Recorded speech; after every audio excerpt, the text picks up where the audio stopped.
श्री शिवाय नमस्तुभयम। दोस्तों, आप सभी लोग जानते हैं कि 2 जनवरी 2025 यानी गुरुवार को पड़ रही है पौष मास की तृतीया तिथि। और दोस्तों, यह वह तिथि है जो पौष मास में पड़ने वाली सबसे बड़ी तिथि है, क्योंकि यह गुरुवार के दिन पड़ रही है और इसका बहुत ही बड़ा और विशेष महत्व होता है। पूज्य गुरु जी ने कहा है कि अगर कभी भी मौका लग जाए और पौष महीने की गुरुवार तृतीया तिथि को पड़ जाए तो आप लोगों को 3 तुलसी पत्ते वाला उपाय तो अवश्य ही करना चाहिए। इन दोनों का संयोग बहुत ही कम आता है। इसी के साथ में गुरु जी ने अपनी शिव पुराण कथा में बताया है कि इस दिन आपको एक 3 तुलसी पत्ते वाला उपाय तो आपको अवश्य ही करना चाहिए, क्योंकि ऐसा दिन पूरे साल में सिर्फ एक ही बार आता है।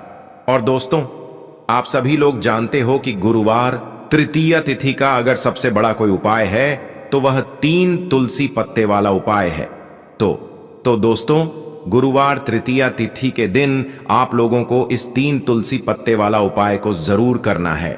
बहुत सारे लोग होंगे जिन लोगों ने इस उपाय को ना किया हो, मतलब पूरा साल निकल गया, उन्होंने किसी भी दिन इस 3 तुलसी पत्ते वाला उपाय को ना किया हो। पर दोस्तों, आपके पास एक आखिरी मौका बचा हुआ है, जो कि 2 जनवरी 2025 गुरुवार तृतीया तिथि के दिन है स्विंगल। इस दिन आप लोगों को इस वाले उपाय को जरूर कर लेना है। भले ही आपने पूरे महीने भर इस उपाय को ना किया हो, पर अगर आपने इस पौष महीने के गुरुवार तृतीया तिथि के दिन अगर इस वाले उपाय को कर लिया तो आपको इस उपाय को करने का वह फल मिलेगा जिसकी आपने कभी कल्पना भी नहीं करी होगी। इसीलिए आप लोग इस वाले उपाय को एक बार जरूर कर लेना है, ताकि आप लोगों के हाथ से यह मौका ना जा सके और आपको इस उपाय को करने का फल मिल सके। दोस्तों, यह उपाय पंडित जी ने अपनी अभी की ही श्री शिव महापुराण की कथा में बताया है। जी, इस उपाय को आज हम आपको बहुत अच्छे से समझाने वाले हैं। इस वीडियो को देखने के बाद इस उपाय को समझने के लिए आपको कोई और वीडियो को देखने की जरूरत नहीं पड़ेगी। तो चलिए दोस्तों, उपाय को शुरू करते हैं। देखिए, यह इस पौष महीने के गुरुवार तृतीया तिथि के दिन यह इतना खास होता है, इतना महत्वपूर्ण होता है। देखा गया है कभी कभी बड़े बड़े पूजा पाठ अनुष्ठान से जो मनोकामना पूर्ण नहीं होते, वह पौष महीने की गुरुवार तृतीया तिथि के दिन एक छोटे से उपाय करने से ही आपकी मनोकामना पूर्ण हो जाती है। और बहुत सारे लोगों ने इस उपाय को किया भी है और उनको इस उपाय को करने का फल भी जरूर मिला है। अगर आप लोग भी इस उपाय को करना चाहते हैं तो आप इस उपाय को पहले अच्छे से समझ लेना, सुन लेना, उसके बाद करना। आपको इस उपाय का फल जरूर मिलेगा। और इस उपाय को कर लेने से आपके घर में चाहे किसी भी प्रकार की दुख और समस्या क्यों ना चल रही हो, आपको उसका कारण भी नहीं पता है कि भाई यह समस्या किस कारण से चल रही है, उसका कुछ भी कारण हो सकता है। जैसे पितृदोष हो सकता है या किसी भी तरह का मंगल दोष भी हो सकता है। तो इस दिन आप लोगों को यह वाला उपाय कर लेना है। यह एक ऐसा उपाय है जिस उपाय को अगर किसी विशेष दिन पर किया जाए तो भाई उस विशेष दिन का जो है वह तो हमें मिलता ही मिलता है, पर हमने उस दिन पर इस उपाय को किया है तो हमें उससे भी बड़ा फल मिलता है, और फल बहुत जल्दी मिलता है, क्योंकि आप इस उपाय को बहुत ही बड़े और विशेष दिन पर कर रहे हो। तो चलिए अब उपाय के बारे में बात करते हैं। लेकिन उससे पहले आप लोगों को यह जानना आवश्यक है कि आखिर यह उपाय किस समय करना है, किसको करना है और कैसे करना है। तो चलिए हम आगे आपको वीडियो में एक एक करके बता देते हैं। लेकिन उससे पहले अगर आप लोग हमारे चैनल पर पहली बार आए हैं या फिर मेरी आवाज आज पहली बार सुन रहे हैं तो हमारे चैनल को सब्सक्राइब जरूर कर लेना और इस वीडियो को लाइक करके कमेंट बॉक्स में श्री शिवाय नमस्तुभ्यम ओम नम शिवाय जरूर टाइप कर देना। तो दोस्तों, इस 3 तुलसी पत्ते वाला उपाय को हमें इस गुरुवार तृतीया तिथि के दिन कैसे करना है, किसको करना है, किस समय करना है और कहां पर करना है, यह सारे सवालों के जवाब आपको इस वीडियो में मिल जाएंगे। और जो यह वीडियो देखेगा भाई, उसको 3 तुलसी पत्ते वाला उपाय जरूर करना चाहिए, क्योंकि इस दिन एक तुलसी पत्ते का भी बहुत ही बड़ा और विशेष महत्व होता है। और जब बात आ जाए 3 तुलसी पत्ते वाला उपाय की, तो यह सोने पे सुहागा वाली बात हो जाती है और यह एक बहुत ही बड़ा उपाय हो जाता है इस गुरुवार तृतीया तिथि का। तो अब दोस्तों, इस 3 तुलसी पत्ते वाला उपाय को आखिर करना किसको है, सबसे पहले हम लोग वह बात जान लेते हैं। तो देखो, घर की जो बड़ी माताएं बहनें होती हैं, उन माताओं बहनों में से कोई भी एक बड़ी माता बहन इस वाले उपाय को कर सकती है। और दोस्तों, अगर आप चाहें तो अपने घर में से सभी सदस्यों को भी इस उपाय को करवा सकते हैं। अगर किसी व्यक्ति की खुद की कोई मनोकामना है, खुद की कोई दुख और परेशानी है जो कि वह अपने लिए ही करना चाहता है, इस वाले उपाय को तो वह खुद अपने लिए भी कर सकता है। बाकी अगर कोई घर में से ऐसा है जो कि अपने पूरे घर परिवार की सुख और शांति के लिए यह वाला उपाय करना चाहता है, तो भाई वह भी कर सकता है, उसमें भी कोई दिक्कत वाली बात नहीं है। कहने का मतलब यह है कि इस उपाय को हर एक सदस्य भी कर सकता है और पूरे घर परिवार के सदस्य के लिए घर की बड़ी माताओं बहनों में से कोई एक माता बहन भी कर सकती है। माताएं बहनें अगर घर में उपस्थित ना हो या वह यह वाला उपाय ना कर पा रही हो, तो फिर घर का कोई बड़ा सदस्य भी इस 3 तुलसी पत्ते वाला उपाय को कर सकता है, चाहे फिर वह पुरुष ही क्यों ना हो, उसमें कोई भी दिक्कत वाली बात नहीं है। उसके बाद में दोस्तों जो अगला प्रश्न निकल कर आता है वो यह आता है इस उपाय को लेकर कि आखिर इस उपाय को हमें किस समय करना है, सुबह के समय करना है कि शाम के समय करना है। तो देखो, इस वाले उपाय को आप लोग सुबह के समय भी कर सकते हो और शाम के समय प्रदोष काल में भी कर सकते हो। अब अगर आप पूछो कि भाई सबसे उत्तम समय कौन सा रहेगा इस 3 तुलसी पत्ते वाला उपाय को करने का, तो हम आपसे बस यही कहेंगे कि इस उपाय को आप सुबह के समय करेंगे तो ज्यादा बेहतर होगा। बाकी अगर प्रदोष काल शाम के समय भी करेंगे तो भी अच्छा होगा, उसमें कोई भी दिक्कत वाली बात नहीं है। तो अब दोस्तों जो अगली सबसे बड़ी और महत्वपूर्ण बात आती है वह यह आती है कि सुबह अगर हम उपाय को करेंगे तो हमें कितने बजे से लेकर कितने बजे तक के बीच में करना है, और शाम के समय प्रदोष काल में करेंगे तो हमें कितने बजे से लेकर कितने बजे के बीच में करना है। तो देखो, सुबह जितनी जल्दी हो सके आप उपाय को करने की कोशिश करना। बाकी अगर किसी कारणवश लेट भी हो जाओ, थोड़ी देर भी हो जाए, तो 10 या 11 बजे तक भी आप उपाय कर लेना, पर 12 बजे से ज्यादा देरी ना हो, ठीक है? इस बात का ध्यान रखना। उसके बाद में दोस्तों अगर शाम के समय प्रदोष काल की बात करें, प्रदोष काल का जो समय होता है वो शाम के 6 बजे से शुरू हो जाता है। मतलब शाम के 6 बजे से लेकर 7 बजे के बीच का जो समय होता है, यह समय प्रदोष काल का समय होता है। तो आप इस उपाय को 7 या 8 बजे के बीच में भी कर सकते हो। मतलब शाम के 6 बजे से रात 8 बजे के बीच में आप कभी भी इस वाले उपाय को कर सकते हो, उसमें कोई भी दिक्कत वाली बात नहीं है। तो चलिए दोस्तों जान लेते हैं सबसे पहले उपाय के बारे में, जो कि है तुलसी जी के पत्तों का बहुत ही चमत्कारिक उपाय। देखिए, हम सभी के घरों में माता तुलसी का पौधा अवश्य ही होता है। तो देखिए, हमें तुलसी जी के पौधे से सबसे पहले तो 3 पत्ते तोड़ने हैं। तो देखिए, तुलसी जी के आपको 3 पत्ते तोड़ लेने हैं, और इन तुलसी जी के पत्तों को तोड़ने के बाद आपको एक छुटकी हल्दी भी अपने साथ में लेनी है। हल्दी के अंदर आपको जल मिलाकर के पेस्ट के रूप में तैयार करना है, और इसी के साथ में आपको एक दीपक भी लेना होगा। दीपक आप मिट्टी का भी ले सकते हैं, आटे का भी ले सकते हैं, और इस दीपक में आपको शुद्ध घी डाल करके इसमें आपको लंबी रुकी बाती का प्रयोग करना है। देखिए दोस्तों, आपके पास है 3 तुलसी जी के पत्ते। तो पहला जो तुलसी जी का पत्ता है उस पर आपको सबसे पहले तो जो आपने हल्दी ली है उसकी एक बिंदी लगानी है। और पहला जो तुलसी जी का पत्ता है, आपके घर में भगवान विष्णु का चाहे कोई सा भी स्वरूप हो, चाहे लड्डू को गोपाल जी का स्वरूप हो, या फिर भगवान कृष्ण की आपके मंदिर में प्रतिमा हो, या फिर भगवान श्री राम की प्रतिमाएं, उनके सामने आपको पहला तुलसी जी का पत्ता अर्पित करना है। अब देखिए दोस्तों, आपके पास जो 2 तुलसी जी के पत्ते हैं और आपके पास जो एक दीपक हैं, इन्हें आपको लेकर के पहुंचना है अपने ही घर में तुलसी जी के पौधे के पास में। देखिए, सबसे पहले तो आपके पास जो 2 तुलसी जी के पत्ते हैं उन पर भी आपको हल्दी की एक एक बिंदी लगानी है, और उन दोनों ही तुलसी जी के पत्तों को आपको अपने घर में तुलसी जी के पौधे के वहां पर ही अर्पित कर देने हैं। और इस प्रकार से यह दोनों पत्ते भी तुलसी जी के पौधे के पास में अर्पित करने के बाद अंत में जो आपके पास एक लंबी बाती का दीपक है, इसे आपको तुलसी जी के पौधे के पास में ही प्रज्वलित कर देना है। जो भी व्यक्ति अपने ही घर पर गुरुवार तृतीया तिथि के दिन इस प्रकार से तुलसी जी के 3 पत्तों का यह उपाय कर लेता है, तो उसका परिवार हमेशा खुश रहता है।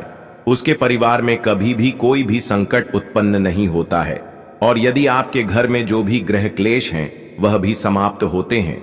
तो इस प्रकार से आपको यह पहला उपाय करना है। अब दोस्तों, हम जान लेते हैं दूसरे उपाय के बारे में। देखिए, इस उपाय को करने के लिए भी आपको मात्र एक लोटा शुद्ध जल लेना है तांबे के पात्र के अंदर, और इसी के साथ में आपको एक प्यारी सी और सुंदर सी बेल पत्र ले ली है।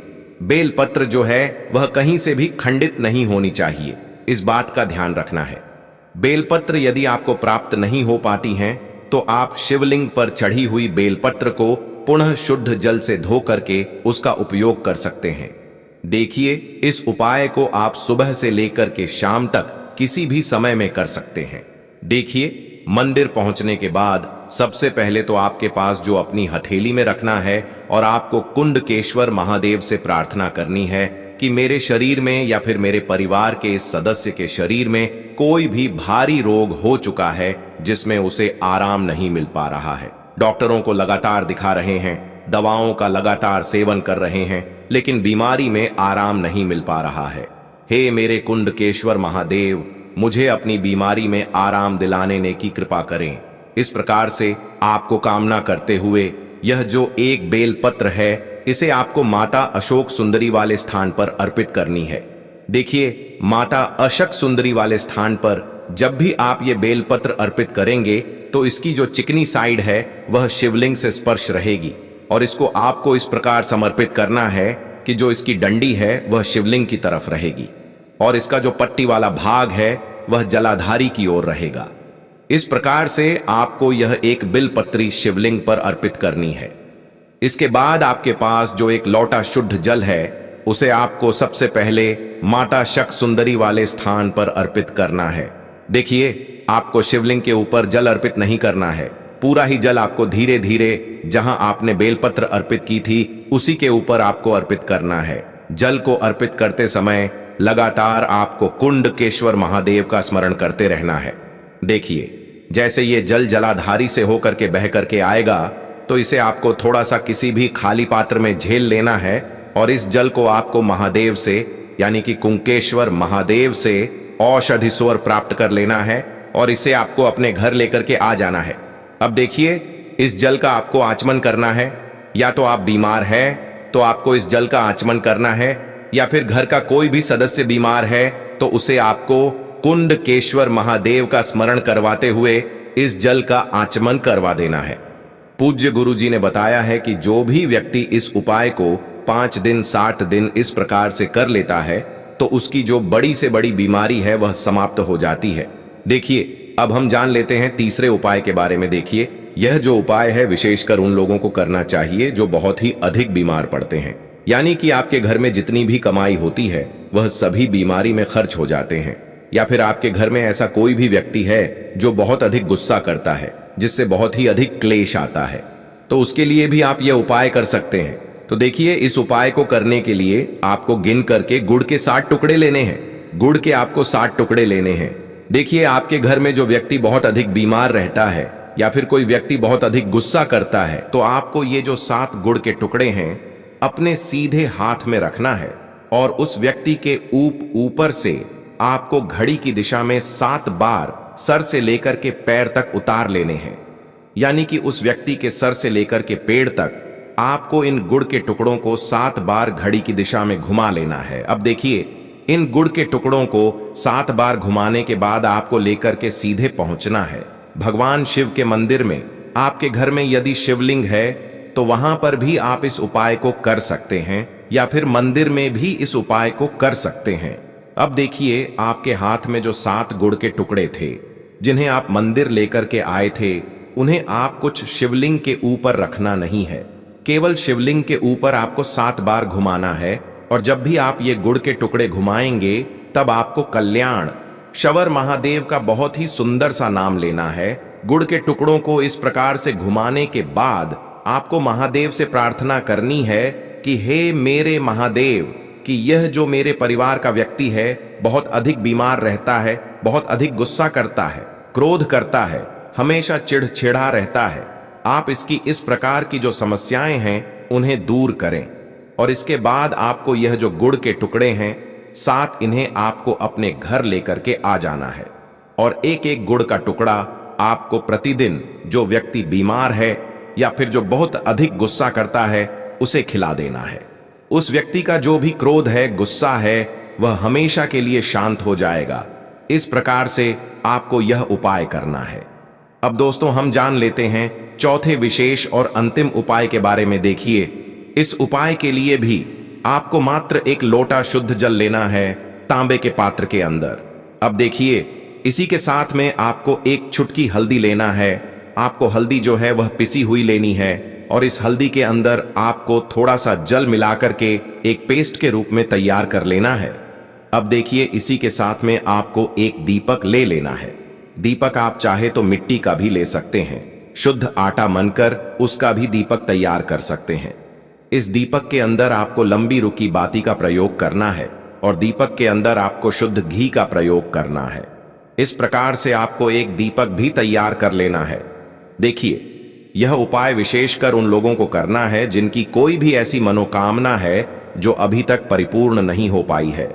उन्होंने कई प्रकार के व्रत कर लिए हैं, कई प्रकार के उपाय कर लिए हैं, कई प्रकार के टोटके कर लिए हैं, मनोकामना परिपूर्ण नहीं हो पाई है।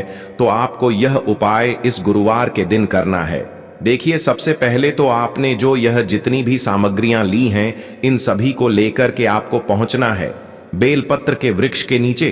देखिए, बेलपत्र के वृक्ष के नीचे जो मिट्टी होती है, सबसे पहले तो आपको वहां पर इस एक चुटकी हल्दी से स्वास्तिक का निर्माण करना है। अब देखिए, आपने जो यह हल्दी का स्वास्तिक बनाया है, इसी के ऊपर आपको जो एक दीपक है लंबी बाती का, उसे भी रख देना है। ध्यान रखिए, इस दीपक की जो बाती है उसका मुख आपको उत्तर दिशा की ओर रखना है। इस प्रकार से आपको यह दीपक भी बेलपत्र के वृक्ष के नीचे रख देना है। अब देखिए, इस प्रकार से आपको यह दीपक बेलपत्र के वृक्ष के नीचे प्रज्वलित कर देना है। अब देखिए, अंत में जो आप एक लोटा शुद्ध जल लेकर के आए हैं, उसे आपको अपने सीधे हाथ में रखना है और आपको महादेव से, माता पार्वती से प्रार्थना करनी है। देखिए, बेलपत्र के वृक्ष के नीचे किए जाने वाला यह सबसे चमत्कारिक उपाय है। तो देखिए, आपकी किसी भी प्रकार की मनोकामना है, चाहे धन प्राप्ति को लेकर हो, व्यापार को लेकर हो, नौकरी को लेकर हो, विवाह को लेकर हो, किसी भी प्रकार की मनोकामना है, तो उसे आपको महादेव से तथा माता पार्वती से परिपूर्ण करने की प्रार्थना करनी है। और यह जो जल है, इसे आपको अपने सीधे हाथ में लेना है और बेलपत्र के वृक्ष में आपको अर्पित कर देना है। यह जो जल है, इसे आपको 7 बार में ही बेलपत्र के वृक्ष में अपने सीधे हाथ की हथेली से अर्पित कर देना है। देखिए, गुरुजी ने बताए हैं कि जो भी व्यक्ति इस उपाय को इस प्रकार से गुरुवार तृतीया तिथि के दिन या फिर आने वाली अष्टमी, सप्तमी या फिर नवमी की तिथि पर कर लेता है, तो महादेव और माता रानी की कृपा से उसकी जो भी मनोकामना है वह निश्चित ही परिपूर्ण हो जाती है। तो दोस्तों, यह थे पूज्य गुरुजी द्वारा बताए गए कुछ बहुत ही खास उपाय। अगर आपको जानकारी अच्छी लगी हो तो वीडियो लाइक करिएगा। मिलते हैं फिर एक नए वीडियो के साथ। श्री शिवाय नमस्तुभयम।